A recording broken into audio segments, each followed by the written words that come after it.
Welcome, ladies and gentlemen. I am Noaphiel, and this will be my new video series of Pro Cycling Manager Season 2017. It will be a playthrough of a pro cyclist career. Before we start, just to mention, I will play the whole thing on difficulty level hard. Usually standard settings is normal, so we are a little bit harder on the hard level. We are not playing on extreme. And yeah, I will play through the pro cyclist and give a little bit tips and tricks about that, what I plan to do, and how to play that successfully. Will be probably a pretty long series since it's pro cyclist is basically endless. You can play up to like 15 seasons with your rider, I think, and every season takes some time, so I expect a very large amount of videos. I will try to upload a video each day, maybe every 2 days. And of course we want to go for the Grand Tours, so the only thing we can take for that is Stage Racer or Climber. These are the two opportunities. I think you cannot win a Grand Tour with all the other possibilities that you can choose from, especially not on hard. I personally, like many people, prefer Stage Racer. I personally prefer Climber just because of the fact that a Climber has focus on resistance, while a Stage Racer has focus on recovery. I think recovery in general is a pretty weak stat in the game. Of course, as a Climber, you have the problem that your time trial stat is not that good, while Stage Racer has pretty high time trial stat. If you go to a Climber, you see here 58, 59 on a prologue. That's pretty weak. And if we go down at 19 years starting age, we will be even down to 54. But that's not a problem. We can train time trial a lot in the early game to progress it pretty fast. And of course we will go for a German rider because I have to stick to my nationality. So we will take as a name the best German climber we have at the moment, and that is Emanuel Buchmann. Pretty good prospect, so let's give him like climber stats. It's like, yeah, 175, and hey, it's like 62 kilogram. That's pretty decent for a climber. And let's start. So we have the team selection.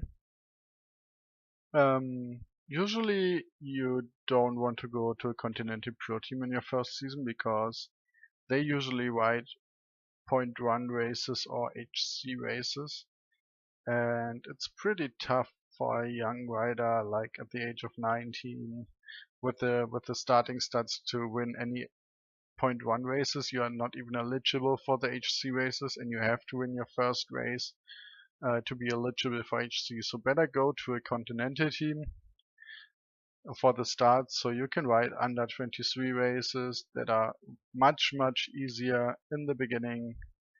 And so we will choose from LKT, Team Brandenburg or Team Lotto Kernhaus.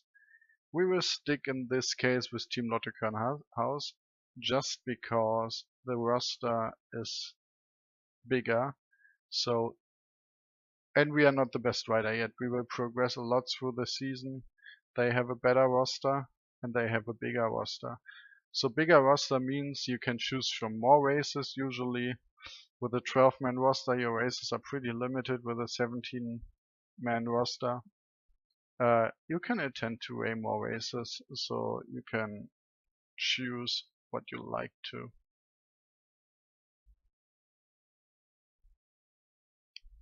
So there we see our calendar is going to get produced.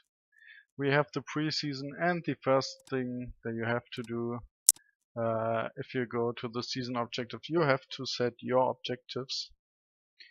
And we don't know yet what objectives we want to do, so we have a look at the calendar first. So early season is Trofeo Umax, der van Zwolle Istrian Spring Trophy. Istrian Spring Trophy might be the first useful race for us, the other two are flat. Then we have Grand Prix of Sochi, which will be pretty hard for us to win. because of the 25k time trial. But as we can see, what I mentioned, these are all 0.2 races, so the lowest category apart from the under 23. Then we have Triptyque de Monde et Château. It's a completely flat race, not good for us as well. And Trofeo Piva is the first decent race we can attend to, which we can actually win, try to win. It's under 23 race, so it's not that hard. I think under 23 races are the softest races. Afterwards, we have the 0.2 races. Then we have like category 1 races, like for the Azerbaijan. It's nearly impossible to win because usually the riders attending to 0.1 races. There are World Tour teams riding that as well. So it's pretty tough to get a win over there. If we scroll through Liège, Bastogne-Liège, pretty good race for us. Tour of Berlin is usually flat as well, so we won't attend this probably, just maybe for preparation if necessary. Ronde de l'Isère is a pretty good race for climbers, so this is the first real climbing race, the Ronde de l'Isère, with 3 mountain stages and 1 hill stage. And then we have Paris-Roubaix, it's cobblestone, not for us as well. The second big mountain race is the Tour de Pays de Savoie, also under 23 race. So either Ronde de l'Isère or Pays Savoie will be one of our objectives. Then we have the German championships. We will attend to that because we have to, but we are not winning the TT. We might win this one from a breakaway. German championships is usually won by a breakaway if you do it 3D. And then it goes on with CBO Cycling Tour. It's a 2.1 race. It has a lot of mountains. But 2.1 races, as I said, pretty hard in the beginning, so we might attend to one of the other 2 races because they are overlapping. Mont Blanc is a must-have race as well. It's 3 mountain stages. Then we have Volta a Portugal, also under 23 race, so we can only attend one of these 2, unfortunately. Tour d'Alsace, 2.2 race was also mountain stage in the end. Stage 6, not that steep, but and in the late in August to December in the late year, we have the Ötztal Pro Classic. I think that's the only mountain race in the late year. So if we look at our schedule, we will, I think, put an objective to Tour de Pays de Savoie because it's close to the national championships. It's 3 hill stages, 2 mountain stages, pretty good for us. So this will be one of our objectives. And in the late year we will take the Ötztal Pro Classic because it's basically the only mountain race there. So we need an objective for the early season as well. And that might be, I think, Trofeo Piva. So you need to have a look that your objectives also are not that close to each other in terms of time. So when you take one objective in April, you don't want to have one in May already. The time span between is too low to have a fitness peak at both. So make sure you have like 8 weeks between your objectives so you can build up a fitness peak for every objective. Because you can also set like something around late April and then you can something around early May, and the fitness and the objectives are super close to each other. And that you don't want to have. You want to have your 3 fitness peaks in the season. So I will go for, what did I say, Trofeo Piva. So if we look now, we have like 1, 2, 3, 4, 5, 6, 7, 8, 9, 10 weeks between. Yeah, 10 weeks is pretty good. Also, we have here 12 weeks in between. That's also pretty good. So then we have to check our preseason with how many form fitness we start. Usually I never start on low or normal because like your form is too low on that. You need to train hard for a really long period to get this up without breaks, and then your tiredness increases pretty fast. And there is actually no downside of starting very high or high. In this case, if we had like early races, I would start very high, but we don't have a race until like March the 1st is the first race. We will do this as well, even though it's flat, we just do this for preparation. So we started high, no need to start it very high. So this is all we have to do for the first day. Accept, then continue. And if we look at the next day, now we can adapt our training schedule. We see we start at 81, pretty good for us. So first what we do, we get this form a little bit more up.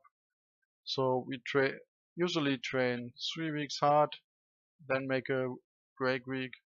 We can do 3 weeks hard again. Oh no, wait. 3 weeks. Hard. And we do a break again. So our fitness is 93% before the first races kick in. And our tiredness should be at 0 at that point. Unfortunately, you cannot see tiredness at all until it reaches 50. You can just scroll over, but here our tiredness 7%, which is pretty low. It goes down to 0. And then we have like some races.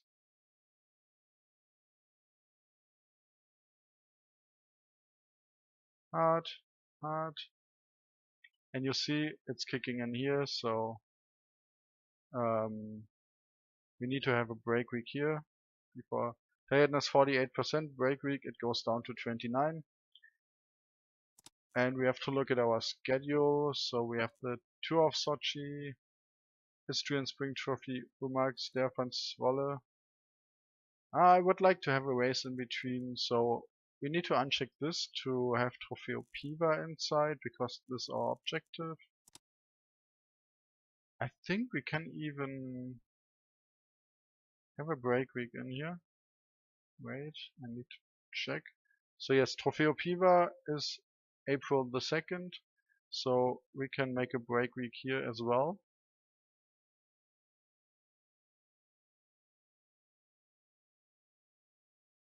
So tiredness 16%, it goes down to 0 again. Perfect.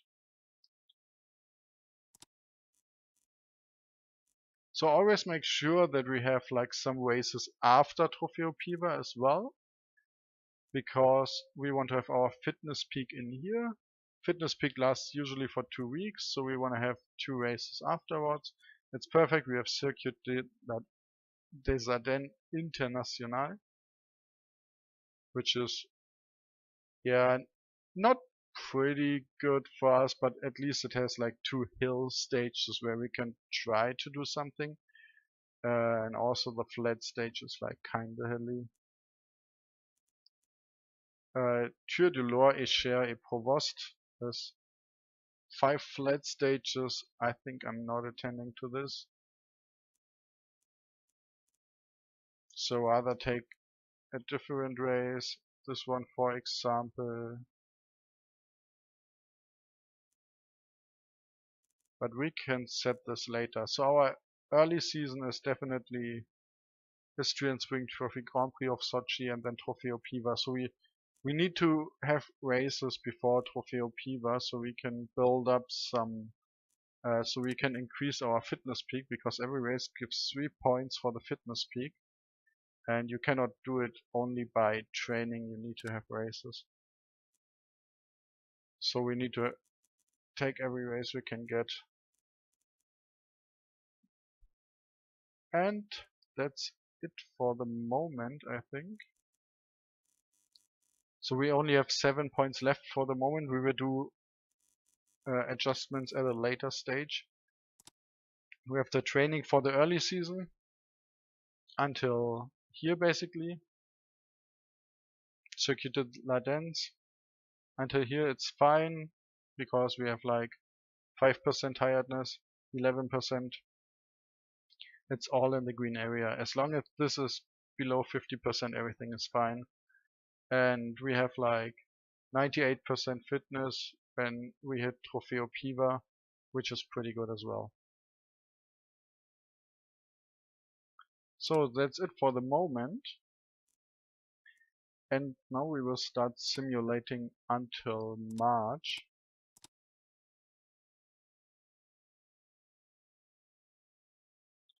Because simulating is pretty boring, I will skip this part for you in the videos, and the next video starts in March then.